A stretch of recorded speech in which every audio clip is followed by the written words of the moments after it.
지난주부터 우리는 가스펠 프로젝트 사고원을 시작했습니다. 이 자리에 교회를 방문하신 분들이 많아서 다시 한번 가스펠 프로젝트를 소개해 드리고자 합니다. 이것은 미국 남침례교회에서 크로스웨이 출판사라는 출판사를 통해 만든 하나의 프로젝트인데요. 성경 창세기부터 요한계시록까지 전체 핵심적인 내러티브들을, 이야기들을 다루고 있고요. 그것 안에서 성경의 핵심 메시지를 전달하는 게 이 프로젝트의 목적입니다. 근데 이 핵심 메시지가 뭐냐면 복음입니다. 뭐라고요? 복음. 네, 예수 그리스도를 우리는 신약과 구약 모두가 가리키고 있다고 믿습니다. 전체 3년 동안 신구약을 다루는데요. 이제 오늘 사권까지 하면 그 3분의 1을 우리가 한 것입니다. 그래서 이것을 차근차근 나눠갈 때 우리 모두에게 하나님의 큰 은혜와 그리고 성경 전체를 이해하는 눈이 생길 줄 믿습니다. 특별히 오늘 이 성경의 본문을 유치부 그리고 초등부까지 다 동일한 본문을 가지고 설교를 합니다.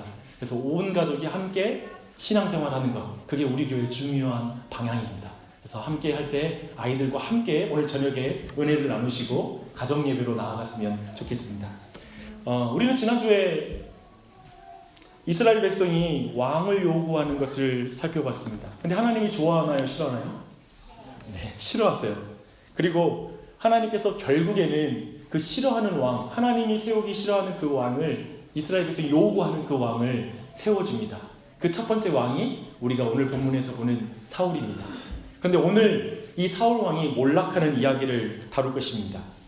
근데 이 몰락하는 이야기는 현대인들의 종교관과 굉장히 다른 종교관을 보여주고 있기 때문에 한편 오늘 성경 말씀을 통해서 확실한 것은 여러분은 대부분 불쾌함을 갖게 될 것이라는 사실입니다. 그리고 오늘 특별히 말씀 부제가 한번 따라해 보실래요? 까탈스러운 하나님. 전라도 표현에 까탈스럽다. 다른 데 어떻게 쓰는지 모르겠어요. 까다롭다, 깐깐하다 라는 그런 의미가 있습니다. 그러나 이 내용 자체가 10계명의 2계명과 오늘 이야기와 관련이 있다는 걸 살펴볼 것입니다. 그런 의미에서 오늘 내용은 성경의 진리와 연결되어 있습니다. 그래서 오늘 본문은 성경이 말하고 있는 기독교의 핵심 메시지와 관련이 있기 때문에요. 한번 불쾌한 이야기지만 그 불쾌한 이야기 속으로 들어가서 의미를 좀 파악했으면 좋겠습니다. 사무엘상 15장 이야기를 좀 말씀드릴게요. 15장은 하나님께서 사울에게 아말렉이라는 족속의 땅에 가서 그곳에 살아오고 있는 거민들을 다 진멸하라는 명령으로 시작됩니다. 그리고 사람들만 진멸하는 것이 아니라 가축들까지 진멸하라라는 그런 메시지로 주어집니다. 이 자체 메시지는 이미 현대인들이 너무 불쾌감을 갖는 인종청소의 냄새가 나고요. 또 한 가지는 동물 복지를 전혀 신경 쓰지 아니하시는 하나님, 이런 이미지를 갖게 합니다. 하지만 좀 더 이 내용을 깊이 들어가면 신명기 25장 17절과 29절을 통해서 아말렉을 진멸하는 이 명령의 의미는 뭐냐면 그 땅의 백성들이 하나님을 두려워하지 않기 때문에 그들을 진멸하라 라는 것입니다.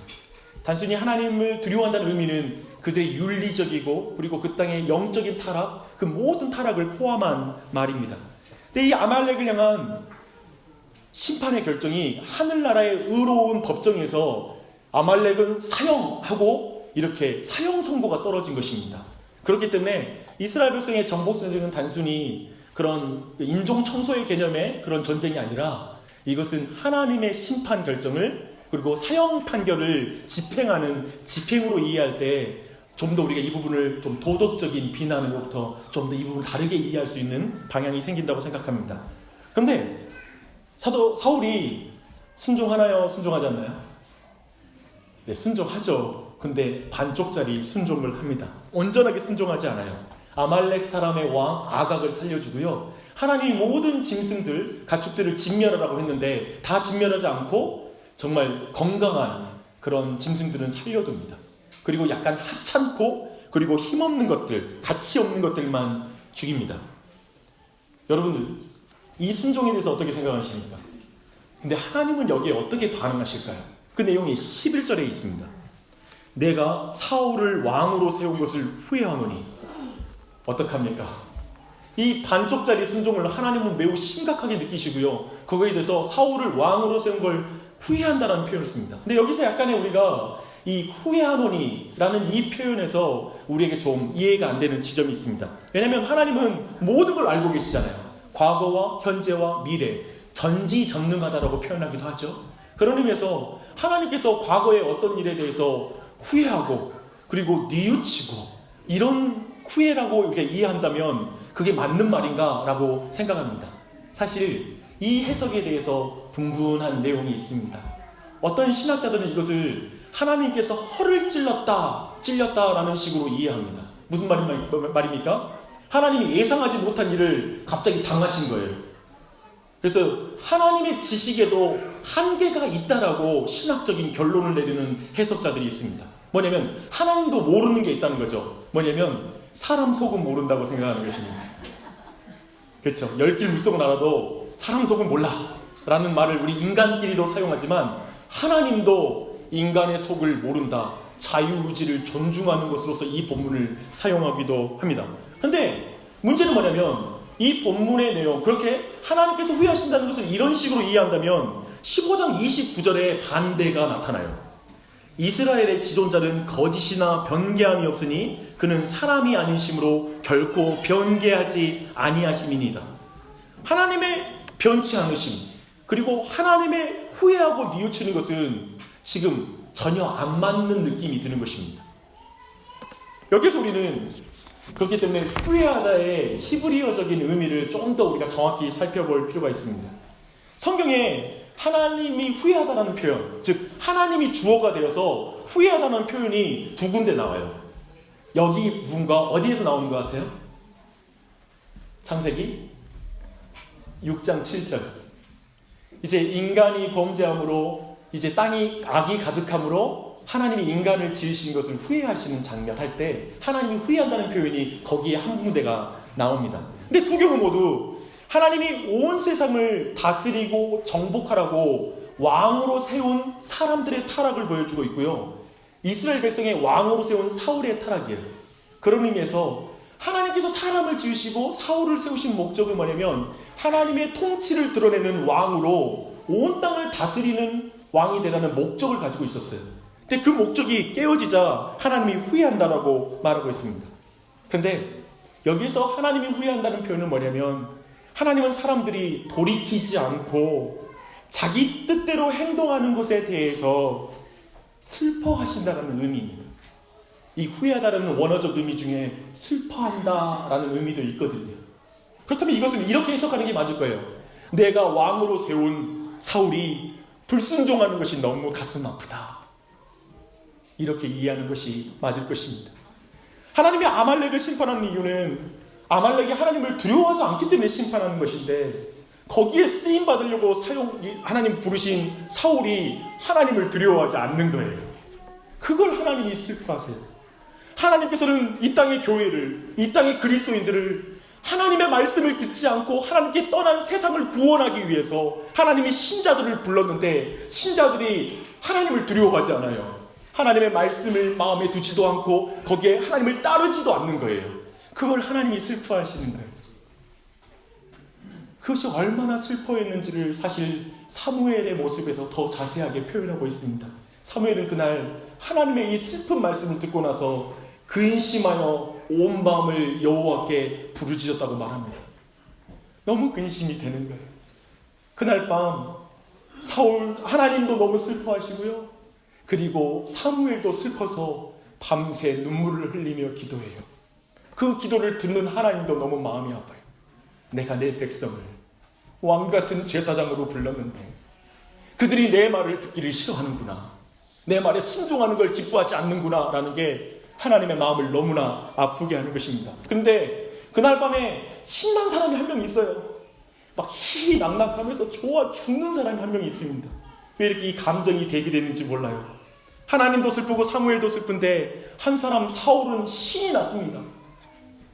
사무엘은 사울을 이렇게 만나러 가는데요. 아침 일찍 이제 눈물을 닦고 힘겨운 발걸음 또 힘겨운 메시지를 들고 이제 길을 떠나는데요. 그 사울에 대한 소식이 들려요. 그가 승리에 도취되어서 자기를 위하여 기념비를 세우고 길갈로 갔다라는 소식이 들려요. 자기를 위하여. 이 표현 안에 사울이 어떤 식으로 이 전쟁을 했고 이 전쟁의 승리의 결과가 어떤 식으로 오용되고 있는지가 명백하게 드러납니다. 사울은 자기를 위해서 사는 사람이에요. 자기를 위해서 전쟁했어요. 그래서 그냥 그렇게 기뻐하며 희낙낙하고 있는 거예요. 근데 주목할 것은 사무엘이 사울에게 갔을 때 사울이 사무엘에게 하는 말입니다. 원하건대 당신은 여호와께 복을 받으소서. 내가 여호와의 명령을 행하였나이다. 지난 밤새 내 하나님과 사무엘의 평가는 불순종했다는 거거든요. 반쪽짜리 순종은 불순종이야 라고 생각하는데 사울은 하나님의 말씀을 잘 순종했습니다 라고 스스로의 행위를 평가하고 있다고 보여주고 있습니다.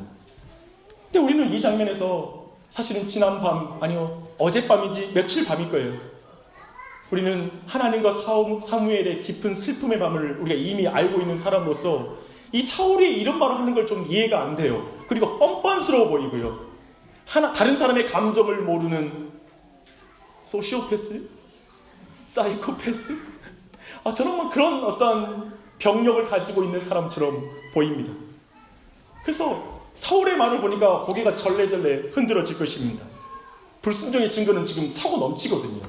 지금 살려둔 소와 양의 울음소리가 막 들리고 있어요. 그리고 있고 짐승들의 냄새가 진을 가득 채우고 있어요. 그런데 난 하나님께 순종했습니다 라고 말하고 있는 것입니다. 특별히 사실 사울이라는 사람은 좀 앞에 15장 앞쪽에 보니까요, 블레셋과 전투가 있었는데 이 당시에는 제사장만 제사를 지낼 수 있었어요. 근데 전쟁을 앞두고 제사를 지내고 전쟁을 치러야 되는데 이 사울이 사무엘을 기다리다가, 제사장 사무엘을 기다리다가 자신이 직접 제사를 지내는 죄를 범합니다. 그때도 명백하게 하나님께 경고를 받고 그가 죄인 것을 들었죠. 근데 그런 사울이 사무엘에게 하는 이 교만한 말 좀 보세요. 당신은 나같이 순종하는 왕을 주셔서 복받은 겁니다. 내가 당신을 통해 주신 여호와의 명령을 완전히 순종했습니다. 완전 순종했어요. 이런 느낌이에요. 여러분이 볼 때 사울이 좀 재수가 없어요. 재수와 운수와 관계가 있으니까 설교에서 나올 말은 아닌데 이 이상의 정확한 표현이 없는 느낌이 들어서 재수도 없고 다른 말로는 밥맛이 없다라는 표현을 쓰게 됩니다. 그렇잖아요. 너무 뻔뻔스럽잖아요. 그런데요, 이 사울을 향해서 갖게 되는 오늘날 현대인들의 불쾌함, 그것은 교인들을 향해서 이 현대인들이 가지고 있는 불쾌함과 비슷합니다. 더 정확하게 말하면 교회를 향해서 이 세상이 느끼는 불쾌함이 이 감정과 비슷합니다. 주일 오전에 교회에서는 말끔한 옷에 온화한 표정을 가지고 예배하는 그 상사를 보고 잠깐 방문한 방문자가 깜짝 놀라서 바로 문을 열고 나갔더라. 그때 그 사람이 느끼는 느낌? 저 사람이 있네, 빨리 나가자, 이런 느낌? 간절한 찬양을 부르며 그럴듯하게 기도하는 교인을 보며 그의 입술에서 나온 상처 때문에 힘들었던 사람이 느끼는 느낌, 너무나 그럴듯한 눈물의 간증을 하면서 다른 사람에게 피해를 입혔던 그 죄에 대해서 회개하지 않는 간증자를 볼 때 느끼는 혐오스러움, 그 느낌, 그 느낌이 지금 본문에서 사울에게 우리가 느끼는 느낌과 비슷할 것입니다. 기독교인이라고 말하고 전도를 하면서 기본적인 성실한 삶을 살지 않는 사람을 향해 세상이 뭐라고 말합니까? 도대체 기독교인은 최소한의 자신 안에 있는 논리적 모순을 인지할 수 있는 인지 능력이 있는 것인가? 굉장히 어렵게 말하죠. 죄송해요. 쉽게 말해서 어떻게 저렇게 살면서 전도할 생각을 하지? 기독교인은 너무 위선적이야, 너무 뻔뻔해 라고 말하는 그 소리가 이 시대에 얼마나 많이 있습니까? 어쩌면 그런 의문을 가진 사람들은 오늘 본문에 좀 더 집중하십시오. 그리고 그 답의 한 조각을 오늘 말씀 안에서 찾을 수 있을 것입니다. 한 가지를 분명하게 말할 수 있어요. 조금 더 이제 사울에 대해서 살필 때 여러분들은 사울의 뻔뻔함에 놀라는 게 아니라 도리어 사울의 뻔뻔함에 공감하게 될 것이고요, 내가 뻔뻔하다는 사실을 이해하게 될 것입니다. 한번 보십시다. 우리는 여기서 사울이 왜 그렇게 뻔뻔한지에 대해서 한번 주목할 필요가 있습니다. 우리는 사울이 자기 반성 능력을 상실한 사람이 아닌가라고 의심해요. 최소한의 팩트도 사실도 전혀 이해하지 못하고 있는 그런 지적인 결핍을 가진 사람이 아닌가, 이렇게 이해할 수 있습니다. 하지만 사울은 매우 논리적이에요. 사울 편에서 보면 되게 맞는 말이에요. 한번 들어보세요. 그는 매우 크게 확신하는 바가 있습니다. 사울은 무리가 아말렉에서 끌고 온 양과 소들은 하나님께 제사 지내기 위해서 가져왔다는 거예요. 얼마나 좋은 일이에요. 실제로 지금 여기 길갈 있잖아요. 길갈은 하나님께 예배하는 제단이 있어요. 진짜 제사를 지내려고 지금 양과 소를 끌고 온 거예요. 물론 희생제사를 지내고 나서 온 백성들이 함께 희생 제물을 먹을 테니까 아마도 그런 목적들도 여기에 알맞게 끼워져서 있을 것입니다. 근데 여기에서부터 사실 우리 모두는 사울의 논리에 공감이 됩니다. 아니, 동물을 다 죽일 이유가 왜 있어요? 그렇죠?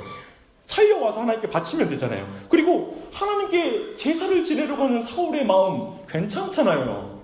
그 정도면 받아줘야 되는 거 아닙니까? 여러분, 이 자리에 나 예배 드리러 온 것으로만으로도 하나님 좀 만족해야 되는 거 아니에요? 왜 집중하라고 그래? 아니 뭐 또 더 뭐를 요구해?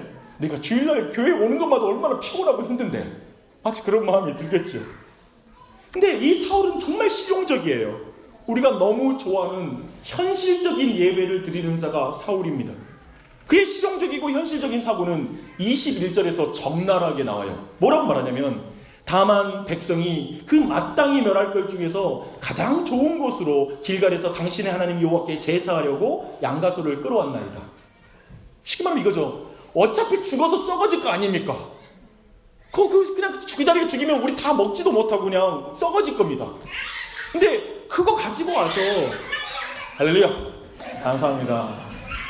참고로 말씀드리면 여기 올라오면은 목사 된다는 말이 있고요. 여기 단위에 올라오면 우리 아이들 네 할렐루야 아버지라고 그랬죠? 네. 한 가지 말씀드리면 저는 교회에 아이들이 많은 게 감사합니다. 지금 한국 교회에 아이들이 없대요. 우리 교회 올해만 해도 한 5명이 애를 낳습니다. 그래서 이름을 바꿔야 된다. 다산교회로. 그래서 어떻게 뭐 좀 만들어야 되겠어요. 여기 오면 애기를 낳을 수 있다라는 뭐 이런 죄송해요. 이상한 소문이죠. 네. 들어가십시오. 어차피 죽여버릴 것인데, 그리고 썩어질 것인데 좋은 거 골라서 제사 드리면 더 좋지 않겠습니까? 오케이, 맞는 말이죠. 그리고 아말렉 전쟁으로 수고한 이스라엘 백성이 좀 그들에게 고깃상 한번 차려주는 그 마음이 뭐가 나쁩니까? 하나님도 좋고 백성들도 좋고 사울도 좋아요. 누이 좋고 매부 좋고 다 좋아요. 좋은 결정이라고 생각하는 것입니다. 그리고 사울이 뭘 그렇게 잘못했는지 모르겠어요. 그쵸? 반쪽짜리 순종했잖아요. 하지만 좀 순종에 미달한 거 가지고 굳이 사울을 왕위에서 잘라내는 게 맞습니까? 너무 지나친 하나님으로 느껴집니다. 다만 아가강 살린 거 그리고 짐승 좋은 것들 살린 거 외에 도대체 얼마나 잘못한 게 있습니까? 우리 안에는 이런 질문이 생깁니다. 사실 사울과 사무엘의 대화를 물고 무는 핵심은 이거예요. 한번 따라해 볼까요? 반쪽짜리 순종. 여기에 대한 입장이 다른 거예요. 그리고 뭐냐면 사울은 반쪽짜리 순종이 그래도 순종이다. 그 가치를 인정해 달라라는 거예요. 그런데 사무엘은 반쪽짜리 순종은 불순종이라고 말하는 거예요. 여기에서 우리 안에 계산법이 달라요. 그리고 여러분들은 누구의 말에 더 공감이 됩니까? 대부분 잘 알고 있습니다. 사울의 말에 공감이 될 것입니다. 그리고 어쩌면 사울의 마음에 어쩌면 감정이 약간 섞이면서 하나님 사울 편에서 이렇게 반론을 제기할 수 있을 거예요. 하나님 너무 까탈스러운 거 아닙니까? 너무 엄격하지 않아요? 교회 다니는 것만으로도 오늘날 얼마나 힘든 생활을 하고 있는지 아세요? 목사님 직장 생활이 얼마나 힘든지 아세요? 주일이면 얼마나 피곤한 몸을 끌고 오는지 아세요? 근데 그렇게 엄격하게 예배해야 된다면 100% 순종하는 것만 순종이라면 그냥 교회 그만 다니랍니다. 좀 순종하려다가 좀 부족한 것 가지고 그렇게 심하게 벌을 내리는 하나님, 거기에 대해서 저는 동의할 수 없습니다. 저는 그런 하나님 안 믿고 그냥 내 편한 대로 좀 신앙생활 하렵니다. 어쩌면 이 본문을 좀 지워버리고 싶을 것입니다. 솔직히 끊임없이 반문이 터져 나온 이유는 왜 나오냐면 우리의 신앙 현실이 사울의 신앙 현실과 비슷하기 때문에 그렇습니다. 그런 거 있잖아요. 내가 직접 관련되면 끝까지 반문이 나오잖아요. 그래도라고. 우리는 지난 주일 설교의 결론에서 우리 회종인들이 느꼈을 느낌을 생각해 봤습니다. 지난 주일 설교는 뭐였죠? 왕이신 예수 그리스도와 함께 고난을 받으라. 저는 여러분들이 이 말씀이 매우 부담스러웠을 거라고 생각합니다. 그래서 나는 그렇게 못 살아. 아니 좀 그리스도인으로 좀 내 건 즐기면서 좀 신앙생활 할 수 없어? 왜 고난을 당하래?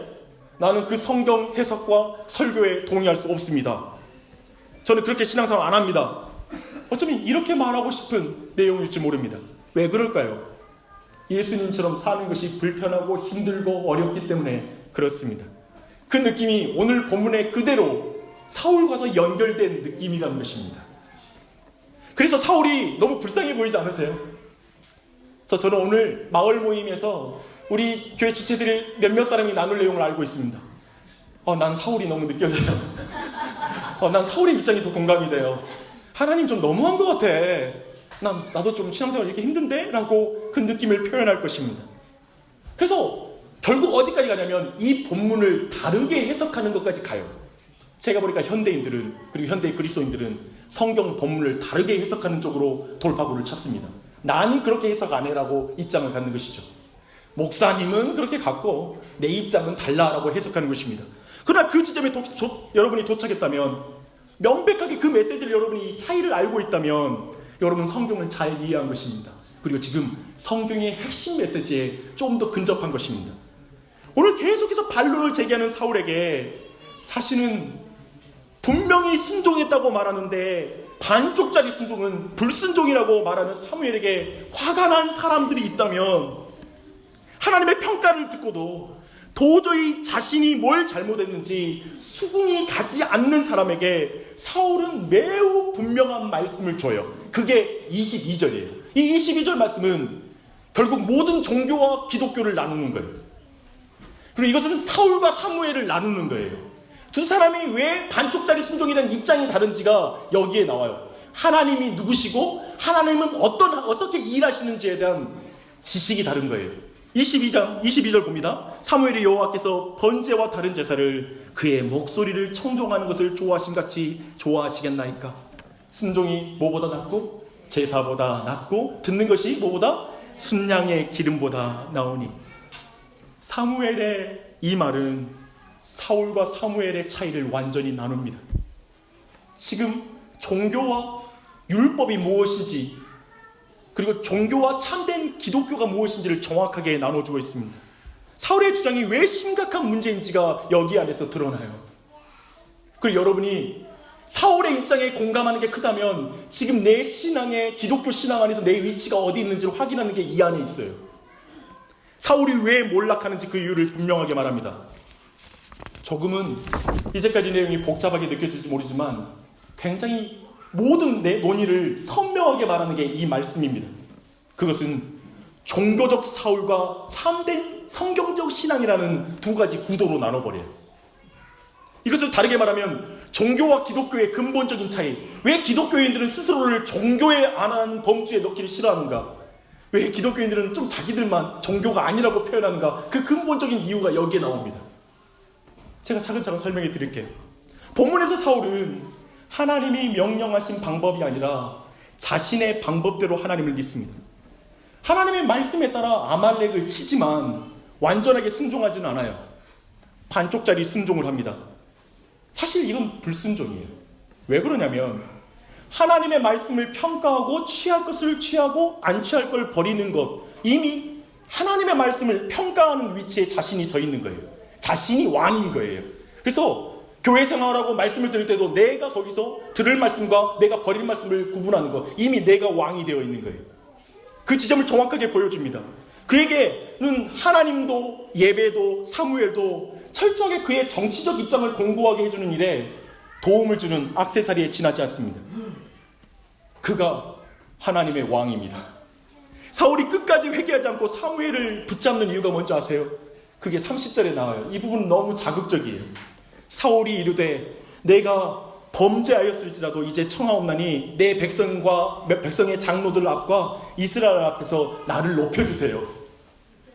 그가 마지막에 잘못했어요 하면서 사무엘을 붙잡는 이유는 뭐냐면 사무엘과 모든 예배를 이용해서 자기의 입지를 공고하게 하는 게 목적인 거예요. 이게 종교입니다. 그에게 사울에게 필요한 것은 어용 하나님이 필요한 거예요. 어용 제사장이 필요하고 어용 종교적 시스템이 필요한 거예요. 어용 예배가 필요해요. 나를 위한 예배, 내가 그저 은혜를 받아야 되는 예배, 하나님께 영광 돌리는 것에 관심이 없는 예배, 그게 필요한 것입니다. 그는 끝까지 하나님을 왕으로 인정하지 않아요. 사무엘이 평가한 것처럼 왕이 여호와의 말씀을 버렸으므로 여호와께서 왕을 버려 왕이 되지 못하게 하셨나이다. 우리가 계속해서 결국 죽을 때까지 어쩌면 사울에게 매력을 느끼고 사울이 공감되는 이유는 뭐냐면요, 사울이 가진 신관, 사울이 가진 예배관, 사울이 가진 종교관에 우리가 밀접하게 연결되어 있기 때문에 그렇습니다. 그가 가진 관점이 훨씬 우리에게 와닿아요. 우리 중에 교회를 오래 다니고 스스로 신자라고 부르는 많은 사람을 보십시오. 제가 보니까요, 시간이 갈수록 각자 자기 방법대로 신앙생활 하는데 익숙해져요. 남들을 볼 때 크게 욕먹지 않고 내 신앙을 적당하게 포장하며 위선적으로 종교적 행위를 하면서 신앙생활을 하고 있는 것처럼, 사실 참된 신앙의 가장 큰 적은 종교적 껍데기예요. 주일날 예배 드린 이 자리에 있는 거 너무나 감사해요. 여러분을 난 너무 기뻐해요. 하지만 이 껍데기로 여기서 속아 넘어갈 수 있는 거예요. 그래서 이렇게 말하는 거예요. 성경은 너무 비현실적이야. 이 정도 신앙생활을 하면 알맞은 것 아니야? 내가 돈 많이 벌어서 하나님께 헌금하면 하나님도 좋잖아. 교회도 좋고, 하나님 그러니까 나한테 복 좀 주세요. 내가 복 받으면 교회도 좋고, 우리 나도 좋고 하나님도 좋고 다 좋지 않습니까? 세상 일도 힘든데 좀 신앙생활 힘들게 만들지 마세요. 좀 편안한 메시지를 들려달라고. 오늘 교회 방문했는데 잘못 왔다. 부담스러운 교회네. 저는 교회 안에서 이런 종교인을 만나게 됩니다. 저는 그들이 구원을 받는다 못 받는다는 것을 말하지 않습니다. 그걸 말하는 게 아니에요. 의외로 교회 생활 오래 하면 오래 할수록 종교인이 된다는 걸 말하는 것입니다. 결국 하나님이 내게 하는 말씀은 한 번도 듣지 못해요. 내가 생각하는, 내가 듣고 싶은 것만 듣고 가요. 그런 말 있잖아요. 사람은 보고 싶은 것만 본다고, 듣고 싶은 것만 듣는다고. 결국 그러한 종교인이 되는 것입니다. 사실 저는 종교화된 그리스도인들의 고통을 알고 있습니다. 오늘 말씀 속에서 자신이 아예 죄인도 아니야, 사울처럼 난 오늘 예배 드렸으니까 하나님 받으시지 이런 분이 저희 교회에 거의 없다는 거 알아요. 도리어 우리 교회 대부분 이래요. 내가 사울이구나. 내가 사울이구나. 사울에게 있는 이 신앙 패턴이 내게 그대로 있구나. 내가 이렇게 수십 년 동안 신앙생활을 해왔구나 라는 게 마음 아픈 사람이 있을 거예요. 근데 도리어 저는 여러분에게 말하고 싶어요. 그렇게 마음 아픈 사람들 있잖아요. 내가 사울이구나, 사울이라고 깨닫는 사람은 참된 구원의 은혜를 받는 사람일 가능성이 더욱 큽니다. 왜냐하면 사울은 지금 자기가 순종했다고 생각하거든요. 불순종했다는 걸 절대 동의하지 않거든요. 끝까지 자기는 잘났다는 거거든요. 여러분 중에 그런 사람이 있습니까? 난 죄인 아니야. 내가 죄인이라고 말하면 화가 나. 나는 교회에 왔지만 죄인이란 말은 안 들어. 그렇게 생각하잖아. 그렇게 나쁘게 살지 않았어. 그런 사람은 어쩌면 이 사울에게서 자신을 봐야 될 것입니다. 오늘 본문에서 사무엘이 지적하는 건 이 종교인이에요. 그저 교회를 다니고 헌금 생활을 하고 찬양 몇 곡 부르면서 철저하게 자신이 왕이 되어 기독교 신앙을 이해하고 신앙생활하는 사람, 그게 오늘 본문 사울이 지적하는 신앙인 것입니다. 스스로 이 정도 하면 신앙생활 잘하는 것이지, 내가 아예 교회를 나오지 않는 것도 아니고 이 정도 하면 됐지 라고 생각하며 위선적인 삶을 살아가는 자, 그가 사울입니다. 불행하게도 오늘날 많은 교인들은 사울처럼 100%에 미치지 못하는 순종을 못하고 있으면서, 그런 순종을 하지 못하면서 전혀 문제의식을 갖지 못합니다. 종교의 격식을 차리는 것으로 순종을 대체하려고 합니다. 불순종하면서 헌금을 바침으로 하나님께 보상을 받으려고 합니다. 주위 사람에게 덕을 끼치는 일에 힘쓰지 않으면서 종교적인 전도로 그것을 대체하려고 합니다. 탈세를 하고 시험에서 부정을 저지르면서 성공하게 해달라고 기도합니다. 다른 교우들을 돌보지 않고 헌금으로 대체하려고 하는 사람들도 있습니다. 결국에 세상에서는 너무나 탐욕적이고 이기적인데 교회에 들어오면 지극히 종교적이고 율법적인 그리스도인이 가능하다고 말하는 것입니다.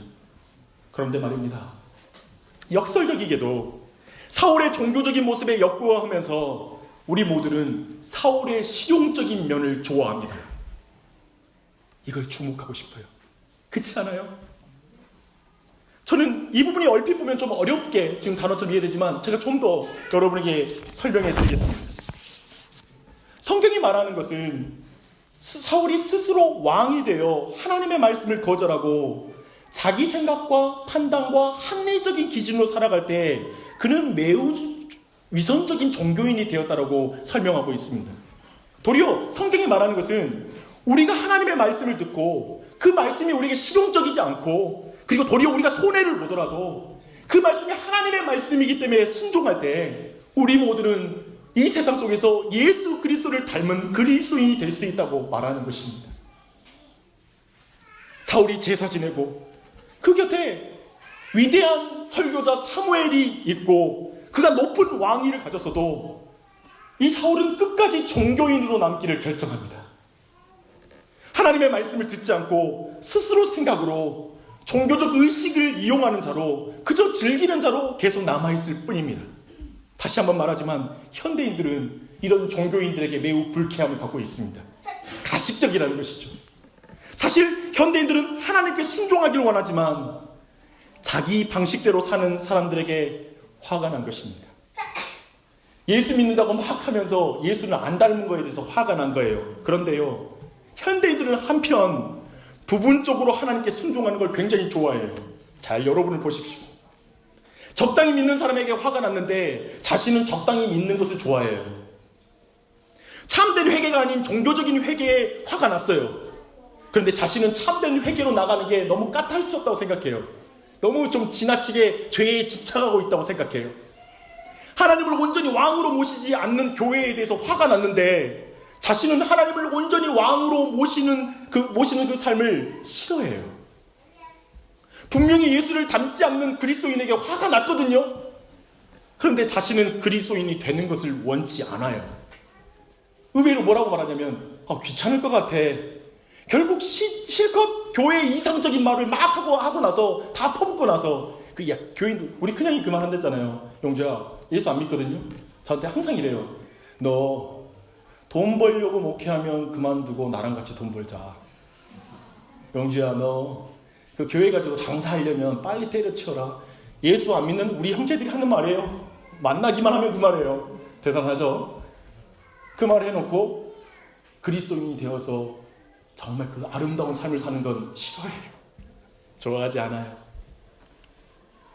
우상, 돈이라는 우상, 자식이라는 우상에 사로잡혀서 목사가 세습하는 것을 너무 혐오하고 싫어하는데요, 자신은 돈과 자식보다 하나님을 사랑하는 것이 불가능하다고 말해요.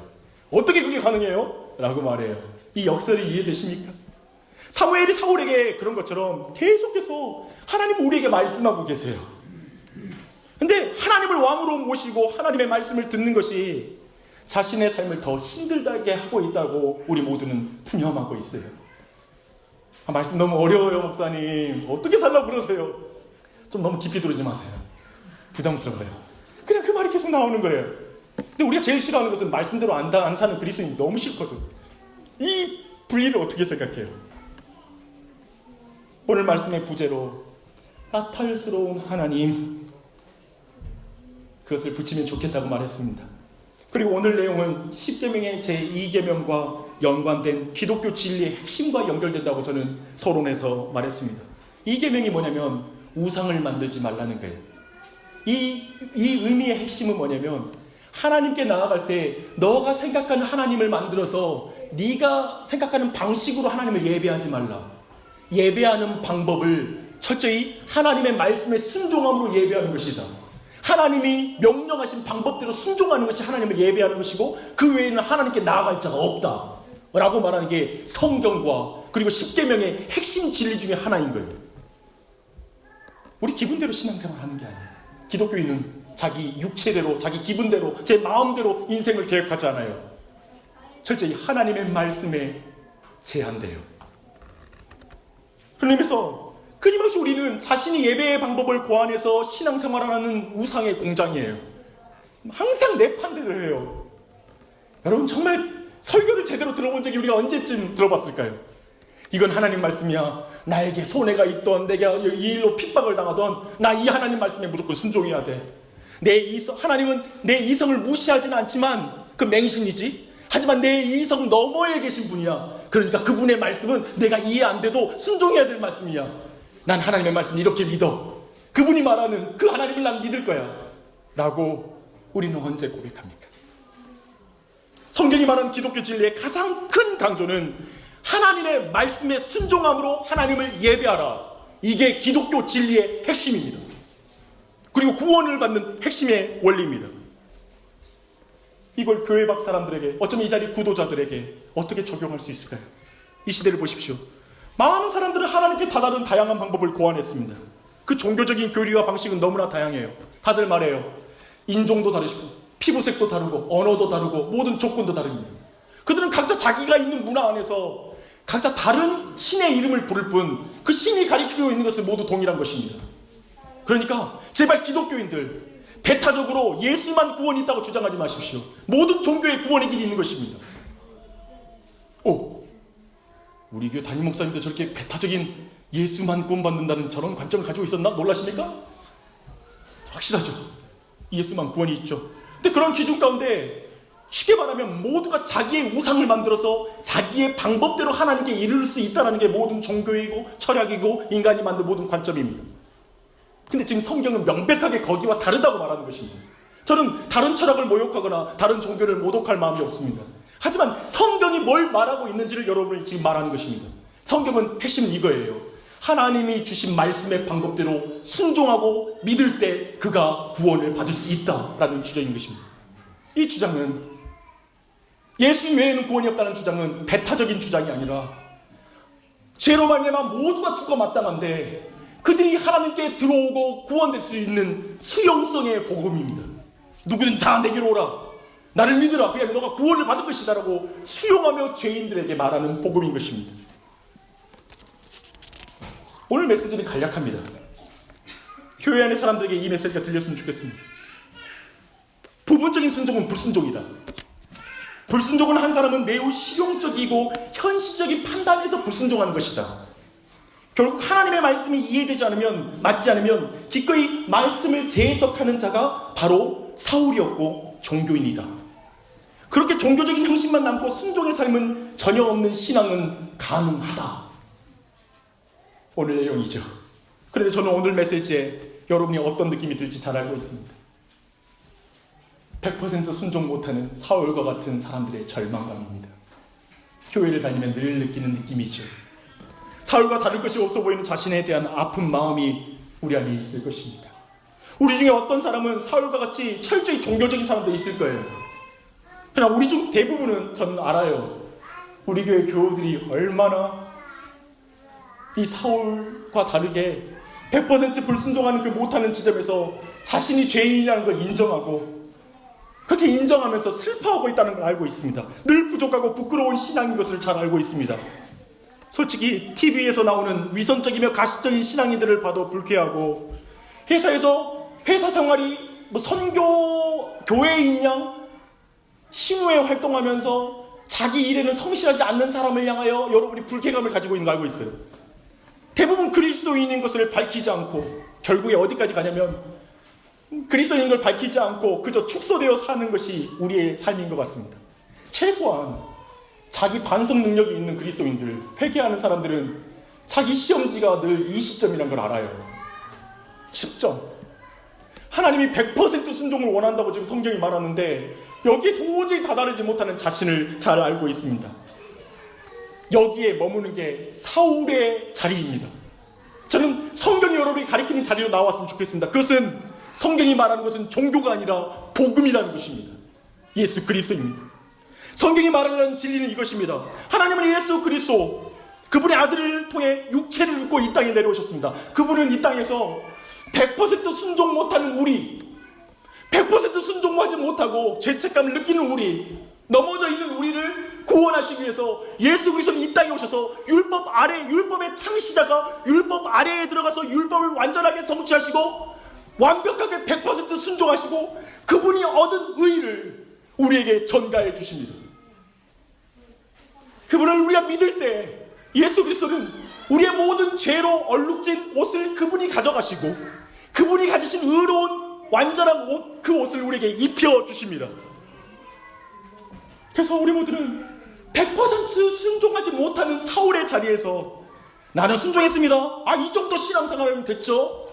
얼마만큼 하라는 거야 기독교는. 됐지만 양심적으로 살면 됐지 라고 하는 자는 사울의 자리에 멈추는 거예요.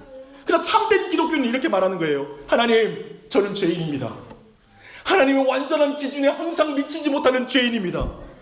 이렇게 양심적이고 도덕적, 내가 이 땅에서 나에게는 이 세상에 어떤 명예도 필요 없습니다. 돈도 필요 없어요. 주님, 이 죄인을 용서해 주세요. 내게 필요한 건 하나님과의 관계예요. 세상 사람들에게 제 죄가 다 드러나도 좋아요. 하지만 마지막 심판날에 하나님 앞에서 죄인으로 발견되는 게 너무 두려워요. 그날 예수 그리스도를 통하여 의인으로 하나님 앞에 서는 것이 내 꿈이에요. 그걸 고백하는 것입니다. 그걸 구하는 자에게 의로운 옷을 입혀주십니다. 예수님을 통해서만 구원을 얻는 것은 배타적인 교리가 아니라 마땅히 죽을 수밖에 없는 모든 죄인들을 구원의 은혜로 들어오게 하는 수용의 교리라고 보았습니다. 신자는 100%를 목적하고 살지만 늘 20점짜리 시험지를 들게 될 것입니다. 그날 밤에 난 오늘 10점밖에 안 됐어. 나 오늘 빵점이야.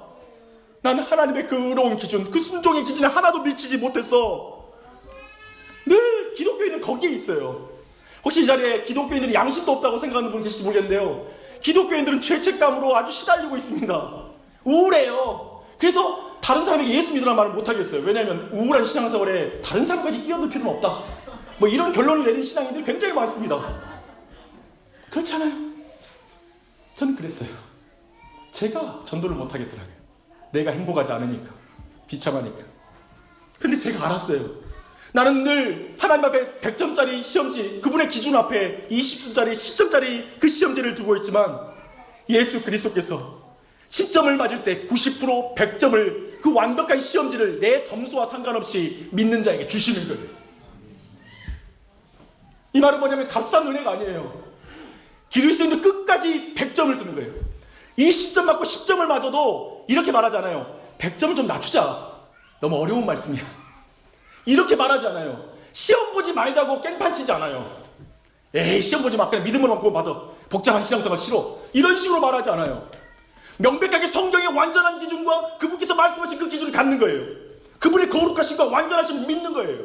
하지만 그 사이, 내 실력의 차이의 그 긴 간격을 오직 예수 그리스도의 공로로 말미암아 그 죄책감을 이기고 그 복음으로 말미암아 그 믿음으로 말미암아 성령께서 내 안에 계시니까 너희가 받지 못하면 구하지 않음이라는 거 아니까 기도하면서 가는 거예요. 그래서 신자의 특징은 기도인 거예요. 그분의 은혜 외에는 없는 거예요. 그분을 붙잡을 수밖에 없는 거예요.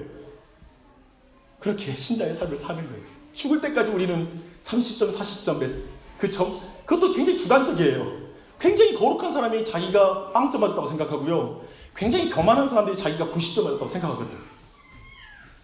늘 그분 앞에 부족하지요. 그런데 예수님이 100점짜리 그 시험지를 항상 주세요. 항상. 이걸 안 믿으면 기독교인은 사울의 자리를 벗어날 수가 없어요. 진정 복음 중심의 신앙만이 우리를 바꿉니다. 이미 우리는 사랑에 매였어요.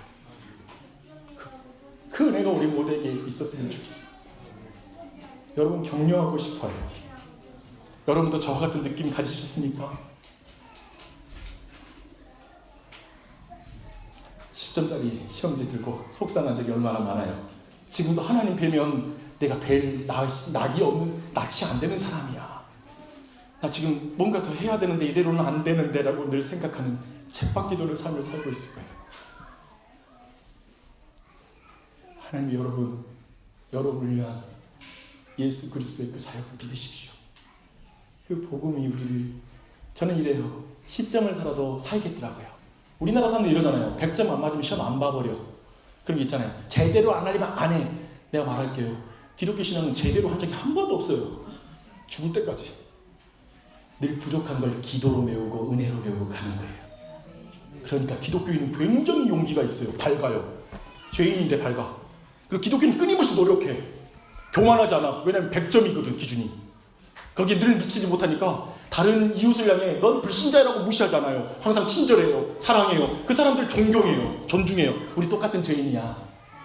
그렇게 말하면서 따뜻한 복음을 전할 줄 알아요. 그러나 그 기준은 낮아지지 않아요. 그러면서 의와 사랑을 이루는 신앙을 이루어내요. 그 일은 오직 예수 그리스도의 복음으로만 가능해요. 이게 기독교 신앙이 저는 명징한 메시지입니다. 이거 오늘 말씀이 말하는 거예요. 주님의 말씀에 순종하십시오. 다시 시작하십시오.